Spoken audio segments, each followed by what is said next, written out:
ضلع پنجاب کی ہدایت کے مطابق چونیا اسسٹنٹ کمشنر کی زیر نگرانی کھلی کچہری کا اہتمام کیا گیا ہے، اور یہاں پر ریونیو کے متعلقہ جتنے بھی مسائل ہیں اس کے متعلقہ سائن نکال رہے ہیں اور اپنے مسائل بتا رہے ہیں، اور اسسٹنٹ کمشنر عامر بھائی جو ان کے مسائل کو سن رہے ہیں اور موقع پر بھی ان کے مسائل کے حل کے لیے ان کو مساعدہ کروا رہے ہیں۔ میرے ساتھ موجود ہے اسسٹنٹ کمشنر عامر بھائی سے جانتے ہیں سر آج ان کے مسائل کس کے متعلقہ زیادہ مسائل تھے جس کے لیے ہم کی جانب جی بسم اللہ الرحمن الرحیم۔ سب سے پہلے تو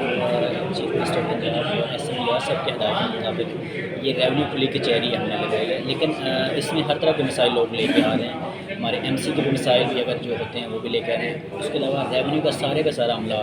ریونیو افسران، ہمارے اراضی ریکارڈ سے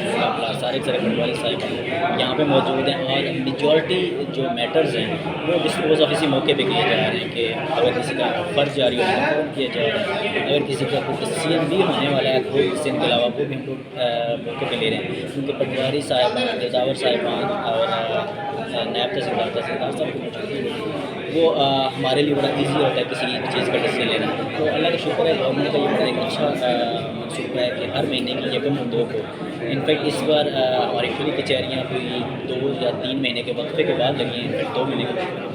لگی ہیں کیونکہ ویٹ پروکیورمنٹ اور فری آٹا اسکیم چل رہی تھی۔ تو آج اور کل آپ خود بھی نظر آ رہے ہیں کافی زیادہ رش ہے، لوگوں کے ریونیو کے مسائل جتنے بھی ہیں، ریونیو کے علاوہ کسی کا ڈومیسائل کا مسئلہ ہے، کسی کا بھی جو بھی تحصیل میں کوئی بھی ایشو ہو تو ہمارے پاس موسٹلی کھلی کچہری میں لوگ آ جاتے ہیں تاکہ ان کا مسئلہ آسانی سے حل ہو سکے۔ Thank you. جیسا کہ آپ نے عامر بھائی سے معصوم سے کہنے کہ ریونیو کے ساتھ ساتھ میونسپل کمیٹی اور کتنے گھنٹے کے بعد میں جن کی جو بھی شکایت یہاں پہ وہ آ رہے ہیں ان کے حل کے لیے فوراً مساعدہ کیا جا رہا ہے، ان کی جانب سے کہا جا رہا ہے کہ شہریوں کو جن کو جو مسئلہ ہے ان کے لیے خدمت کے لیے ہم